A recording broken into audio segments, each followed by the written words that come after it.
financialsurvivalnetwork.com and sign up for your free weekly newsletter. You'll also get 3 free reports. The Financial Survival Network. It's all about what's next.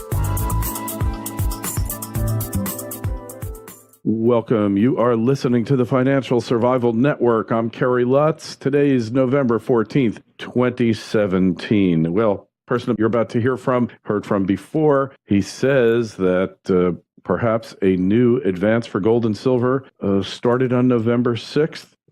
What's going to be the impact on bonds, stocks, dollar, gold? And what about the 90-10 rule focused on late 17, early 18? Well, can't wait to hear more about it. First, join the show. Email us, kl@kerrylutz.com. Any questions or comments? And don't forget the Twitter feed @Kerry Lutz. So without further ado, Eric Hadik is with us now. Eric, welcome back. Oh, thanks for having me back, Kerry. Of course. So what is the 90-10 rule? The 90-10 rule is a kind of a simple way of describing parabolic moves in the market. And I've seen it so consistently that I can't really ignore it. And within the scope of the cycles that I monitor and that I've seen very consistently govern a lot of these markets, very often, and particularly in gold and silver and also in stock indices, both of those markets tend to do it even more than others. But you will see 80 to 90% of an entire move, whatever move is unfolding within that cycle. So it's all, you got to have context and certain proportions, but often 80 to 90% of that move occurs during the last 10 to 20% of the cycle. So, sometimes I've referred to it as 80-20 rule, which is a very common principle that people in business and everything else know. But, in recent years, it has become much more the 90-10 rule, where you get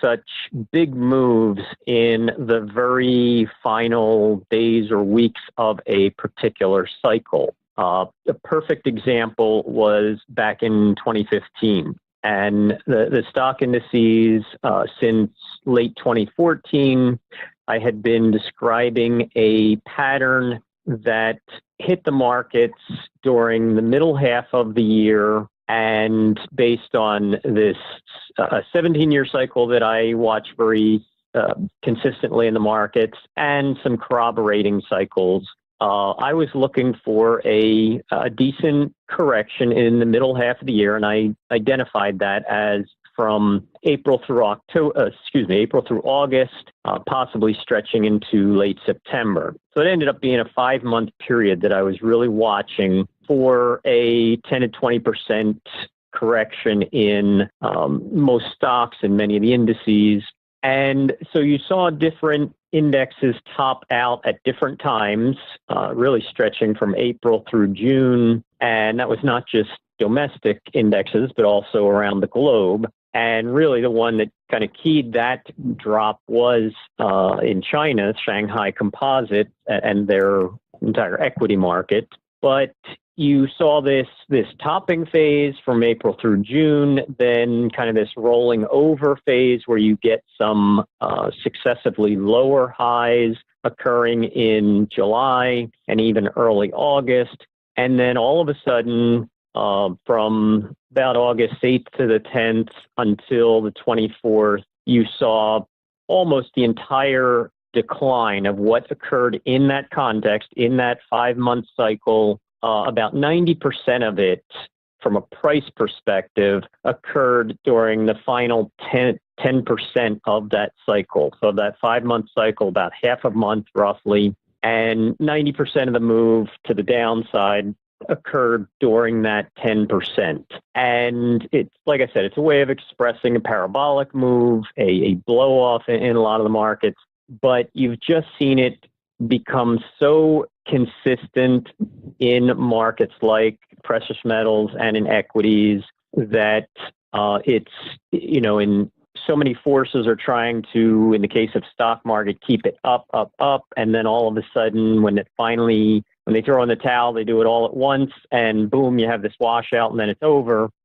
you've seen same thing to the upside in precious metals over the course of particularly the last couple of years as we're starting to go through a bottoming phase. But then if you even go back prior to the 2011 peak, you saw much of the same thing in precious metals when they would have a cycle, whether that be a 6 to 12 months, something in that parameter, and 90% of an up move would happen in the last month or so. And again, scaling to whatever cycle you're talking about. So that is what I was talking about as far as precious metals, taking that to the present application to it. I have been looking for a couple of different cycles in precious metals to peak in the first quarter of 2018. Now, it doesn't mean a final top. That's just, again, in this context. And one of those cycles was a move from a mid-2017 low up to a first quarter 2018 high. And so part of my thinking has been that a lot of that move to the upside, if things unfold the way I'm expecting, and if they adhere to this 90-10 rule again, that a lot of that up move will still wait until the first quarter of 2018. And between mid-2017 and that first quarter 2018, and there's monthly and weekly cycles now starting to hone that to a more specific time frame. But in the meantime, you get just a lot of bottoming phase where you'll get a low and you'll get a sometimes struggled rally and a quick pullback, but you get a series of ascending lows. So that's one thing you definitely need to see to corroborate that, is that the previous cycle low is not taken out. And you just get this entire, what Elliott Wave kind of looks at as a 1-2-1-2-1-2 pattern, where on progressively smaller magnitudes, starting out with the largest magnitude, one wave advance followed by a two wave pullback. Then as that larger degree third wave starts to unfold, it breaks down into a moderate degree first wave up, second wave down. And then as that moderate third wave begins, it breaks down into a first and second wave. So you get this kind of stair-step pattern going on, and the highs don't always take out the previous highs, but the lows should definitely be higher than the previous lows. And then all of a sudden, it's when you enter that third wave to the upside is when you get your dynamic, more accelerated move. And again, that's where this 90-10 rule really applies the most. So it's more important than you're there early, even though you're going to have to wait around a while, because when it does move, it moves in a manner that it's going to be too late once you realize it. Certainly, if that is the type of trading you're doing. From my perspective, I'm often waiting for those dynamic moves and letting them set up. Take gold, for instance, that on a multi-year basis, it's been doing this bottoming process since late 2015. And so if that's all you're looking at is to just kind of buy and hold through the entire cycle, the entire trend, then absolutely. But if you're looking to make your money work for you and where you want it, where it's going to have the best potential at any given time, I have specific indicators that I look for to tell me that, okay, now we're starting to show multiple signs of rolling over to the upside, and now it's time to start getting in. But in the meantime, be involved in other markets that are in that same phase themselves. So my approach to the market, a little different than what you're describing, but certainly for your gold and silver holders, that would be the case. You wouldn't want to wait till the last minute and try to time the exact acceleration point. Right. So, yeah, because timing is difficult business even for professionals. For non-professionals, it's all but impossible. So what we're seeing here, what about the stock indices? They're going to just keep going up indefinitely here? Or are we getting to the final chapter? That certainly seems to be the mentality out there, that there is no stopping it. But there again, there's a couple applications of this 90-10 rule, and I just use that as a kind of a backdrop, a governing foundation for then applying more specific technicals and cycles.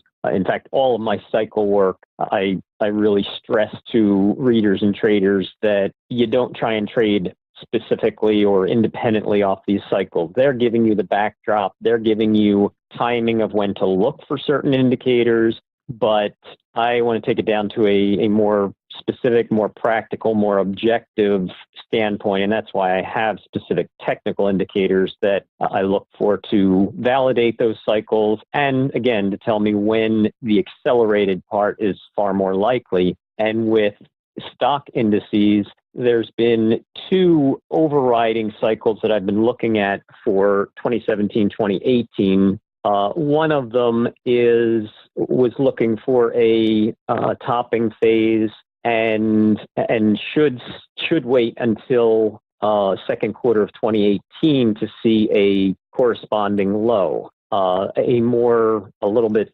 narrower one, I was looking at the July through November time frame as being a little bit like that April through August 2015 time frame, where when you talk about the decennial cycle, which is a pretty commonly or readily known cycle in the market, where stocks often set a 1 to 2 year or longer top during the 7 year of the decade, and see a pretty significant, and I'd say at least 15 to 20%, often more than that, correction into the 8 year. Now, from just a general standpoint, you could argue that could make the market could wait until December 31st of 2017 to peak and drop all the way into December 31st of 2018. But from a more consistent basis, you've often seen the first leg of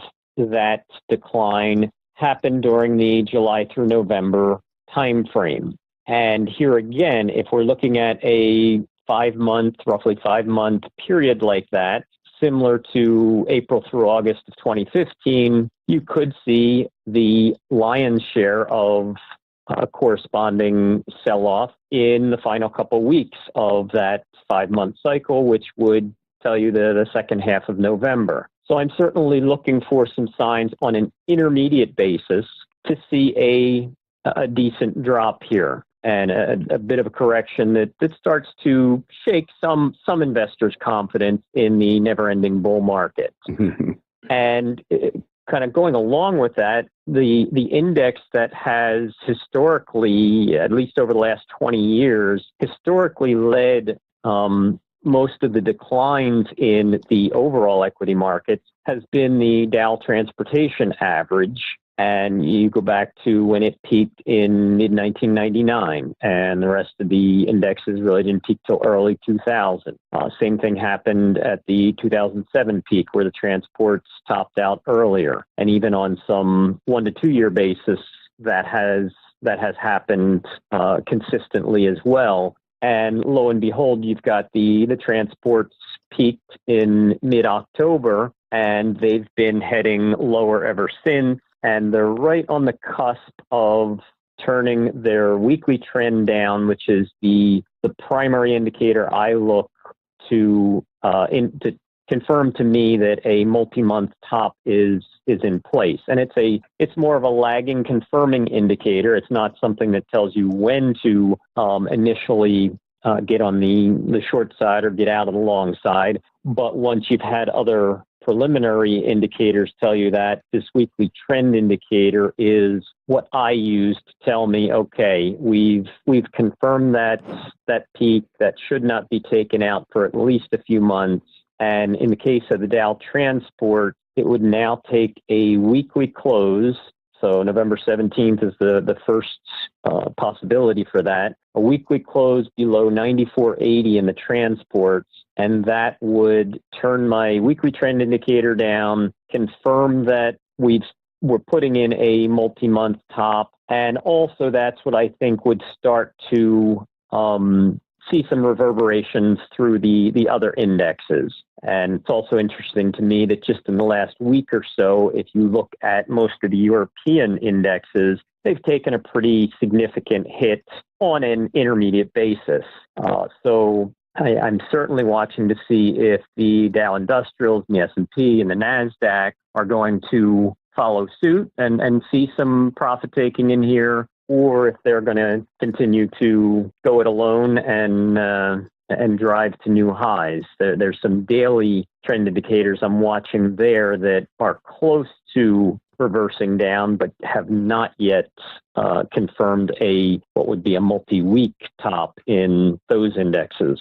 So for now, we just have to watch, wait, and see. Now, reading your latest newsletter, and you'd made this prediction a while ago of some type of turbulence in the Middle East. And you said that prices in oil pretty much reached their low. They were going to go higher from there. And then you made this forecast in the latest newsletter where you said that there's going to be this turbulence in the Middle East and that somehow at a later date they're going to unify. Can you just elaborate on that a bit more? Well, yeah, that's some very long-term geopolitical, cultural, civilization type cycles and research that I have done over the last 20 plus years. And one of the conclusions that I drew about a decade or so ago was that I thought you would see a successful attempt at a Middle East union coming into play between 2018 and 2021. So, back in the 2000s and early 2010s, that was still way out on the horizon. But one of the corroborating indicators I thought we would see, from a multi-century, even multi-millennial cycle standpoint, one of the corroborations I was looking for upheaval in the Middle East in 2010, 2011, and I had done a series of articles back in 2008 through 2010 describing this and linking it back to cycles that went back to the late or the early 1000s and battles in the Middle East that were part of the Crusades and ultimately the battle for Jerusalem and these cycles to me told me that we would see the first phase of this would be upheaval in the Middle East starting in 2010, 2011, and that you would then see a kind of a new phase of upheaval and then that would ultimately lead to a union by the year 2021. So when we saw the Arab Spring take hold in late 2010 and early 2011, it was certainly a validating factor. But again, that was very long-term and much more general type of cycle analysis. But as soon as I saw that, I started reiterating the focus on 2018 to 2021. And you even look back over the last 50, 60, 70 years, there have been multiple attempts. Often it's just 2 or 3 nations, and even some fragile unions that did hold for a year or two, a few years. But I think you're going to see something more significant start to evolve over the next couple of years and reach fruition by 2021. But then taking that down to some more multi-year and multi-decade instead of centuries and millennia. I was looking at late 2017 to late 2018 to be kind of an intensification cycle, also focused on Israel and the Middle East, but also their role along with other Arab nations. And so one of the things that was interesting to me was just how you heard of this somewhat clandestine meeting between Israel and Saudi Arabian prince at that time, and that shortly after that was also when this same prince is starting to do a very serious purge throughout Saudi Arabia, and there's kind of speculation about whether this is ultimately targeted towards Iran, that's kind of one thing Israel and Saudi Arabia have in common is a common enemy in Iran, and even when you deal with some of the conflict with Hezbollah and even what's going on in Lebanon now, and it's pretty much assumed or concluded that Iran backs Hezbollah, and so it's you're starting to see just a couple of these blips on the radar of what these long-term cycles are indicating. So I'm looking to see if these events have any staying power to them, if they start to kind of gel and solidify into something more. But I'm not saying that this is the Middle East unification that I'm looking for. I think this is the start of some of the a new phase of conflict and turmoil you're going to see before that unification takes hold. Wow, that's quite a call. And you have to wonder, because it appears that Saudi Arabia and Iran are on the brink of war right now. There's been a lot of attacks, a proxy war in Yemen, and they're ratcheting up the hostility. And then you see the new crown prince. Well, he let his father do the dirty work, lock up all the potential adversaries. Now he's in charge, and merrily ahead they go. What's going to happen here in the end? I mean, well, and you even had that rocket or missile intercepted heading to Riyadh a couple weeks ago. Exactly. Out of is that out of Yemen? Right, out of Yemen. That was out of Yemen. Yeah, yes. And so that's, like you say, that certainly is getting more serious. It's not just the rhetoric or the saber rattling that we've often seen in the past. It's starting to materialize into something. Yeah, and there's always discord among Islam. They spend more time fighting each other than fighting Israel or anyone else. And when you mentioned the prior attempts at unification before, you had the United Arab Republic, which was between Syria and Egypt, and I don't remember, there was one other country, but they've tried that a couple of times, and thus far it's been condemned to failure. But you have to wonder if there's going to be a unification, that means a major realignment of everything in the Middle East, right? Well, and I don't claim to know the exact structure or even close to that. I'm just talking about, like I said, these very general cycles. So then, with bigger things like this, you keep taking it down to the next level, and start to, that skeleton starts to take on a little bit of shape and a little bit of flesh fills in, and the markets are often such a harbinger of that too, and give a lot of the early warning signs. And when oil cycles projected a major bottom in early 2016, even that, I was saying that we had to have about an 18-month bottoming process before, just from a purely market and technical standpoint, that you don't go from a major decline to a major advance right at the drop of a dime, or just turn on a dime and enter an opposing trend. There's usually a big consolidation, lick the wounds, or try to pick yourselves up and reform whatever it is that needs to reform to start a new bull market. But not only from a technical price perspective was that telling me to look for a series of some ascending lows into the middle half of 2017, and then the third quarter be when you start to angle a little higher in those progressive lows on the price charts. But it also fit perfectly with these some of the more specific Middle East cycles that I was looking for to start to kick in between September 2017 and September 2018.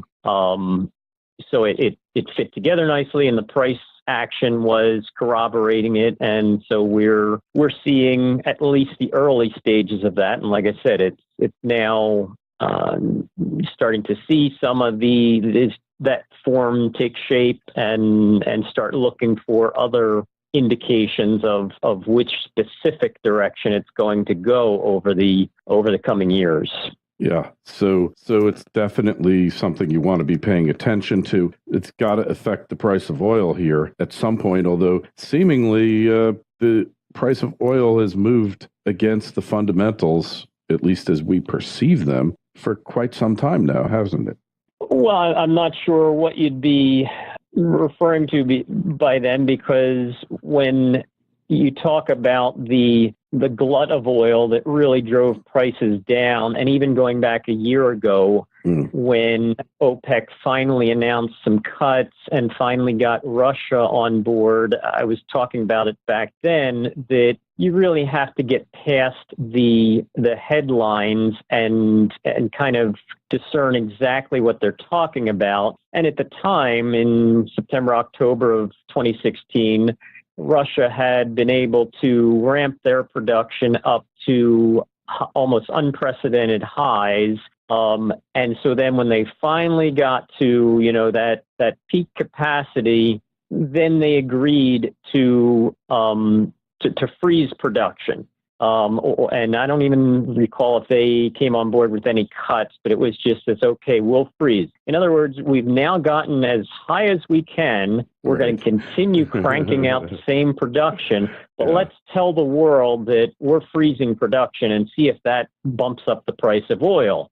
Yeah. And, it was very short-lived. You had a little pop during the talk, and then end of November last year, you had the meeting, you had the cuts come into play with Saudi Arabia and some of the other OPEC nations, but it was a classic buy the rumor, sell the facts, that you had the anticipation going into it, you had some positive news and anticipation, but when the reality hit, there was nothing to drive the price any higher, and consequently it actually started to roll over and sell off again into the first and second quarter of this year. So I think that the price action has been very in tune with the fundamentals, which are still a lot of supply, and so the perceived or the kind of marketed and spun fundamentals really weren't what it was being made to sound like. And so it's taken this long for crude to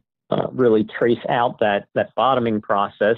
And now it's getting into the phase where it starts to see a little bit more convincing uptrends, and the subsequent pullbacks should be of slightly lesser magnitude, so that you kind of have not only ascending lows, but that the angle of each pair of ascending lows starts to increase. And so you just, again, it's this, whether you talk about a saucer type pattern that then starts to go into not necessarily a parabola, but more of an uptrend. That's what you see on the price charts with these successive lows and highs. Yeah, I just meant as far as the fundamentals from the geopolitical standpoint. If you were just concentrating on them, it appeared that oil was destined to go higher, but yet it just shows how bad the fundamentals were from the supply standpoint, that it continued to go down nonetheless, right? It just kept skidding. And that's almost what you're describing is almost another application to me of this kind of 80-20-90-10 rule. And what I mean by that is you see all this various saber rattling or a destabilization, and the markets kind of, the first time they react a little bit, and then the second time a little less, and by the third and fourth time they're yawning. But really, there is, an underlying problem that's festering and that's taking hold. A similar thing is like between the U.S. and North Korea. Right. During the first Twitter war, saber rattling, there was a bit more reaction in the equity markets and the dollar. Second time, a little bit less. Third time, now, they could be threatening almost the most extreme things, and the markets don't even look at it. But yet, there still is a trend there in the fundamental events or in the geopolitical events, but it's not going to be till that proverbial last straw that all of a sudden everything reacts at once, and you see a move that should have been unfolding over a 6-month period suddenly occurs in a 6-day period. And so it's just how the markets have become so desensitized to a lot of things and often so supported or suppressed, depending on which market, by the forces that the powers that be, until there's too much that they just can't hold back, the dam or it all happens at once, and the markets all react at once instead of phasing in some of that uncertainty along the way. Mm-hmm. Yeah. So they it's best to ignore until you have to deal with it, I guess. That's been the attitudes of the markets for forever, it seems like, Eric. It just goes on and on and on. Well, and I think even the ability to execute trades on a split-second basis probably creates a sense of security, lulls certain traders into a sense of apathy, where they figure, okay, if something happens in the Middle East, well, within seconds I'll be able to get out or get into appropriate positions. And to some extent, that's true, but it's also, what price you're getting in and out of, depending on how fast the market's moving. Right. But I think it's a function of that as well. Agreed. Yeah. And it never, those escape plans never quite work out the way you were hoping. At least it's been my experience just watching people evacuate hurricane zones who've been planning for it for years, and yet it just doesn't quite work the way you expected. There's always a glitch. There's always something you didn't think of, and you have to deal with it somehow. And I think that's what they're going to have to deal with when they finally decide that it's time to beat a hasty retreat, right? Yeah, it's always beautiful and sterile in theory, and then you get to the messiness of reality, and then, like you said, it's always much different than all the planning had anticipated. Yeah, amazing. Well, hey, Eric, one other thing, we'll just cover the dollar, latest expectations there. Well, that really fits into everything we've talked about up to this point. From a long-term basis, I was talking about late 2016, early 2017 to be a multi-year top. But the first overall phase of a decline, I thought would stretch into second quarter of 2018. And we saw the initial leg down from January into September, then a bit of a bounce. Now the dollar is starting to show a topping formation. And so I think that we're getting ready to enter that next leg down. And the thing to me, here's one other principle. I'll try to make this quick. Sure. One other principle that kind of goes along with that 90-10 rule is, I call it the axiom of market correlation. And that often traders try to trade one market and correlate it to another, or not even necessarily market to market, but it could be market to specific fundamentals, like you're talking about with geopolitical uncertainty. Oh, well, that's always bullish for gold. Well, no, it's not. And so even certain market to market. Oh, well, anytime the stock market drops, gold goes up, or vice versa. And the thing is that those correlations typically only work, at least with some real consistency and reliability. They only work during the extreme or the parabolic moves in whatever is the lead market. So if, in the case of the dollar, if you're thinking that, dollar down, gold up, dollar up, gold down, well, that's not the case either on a consistent basis.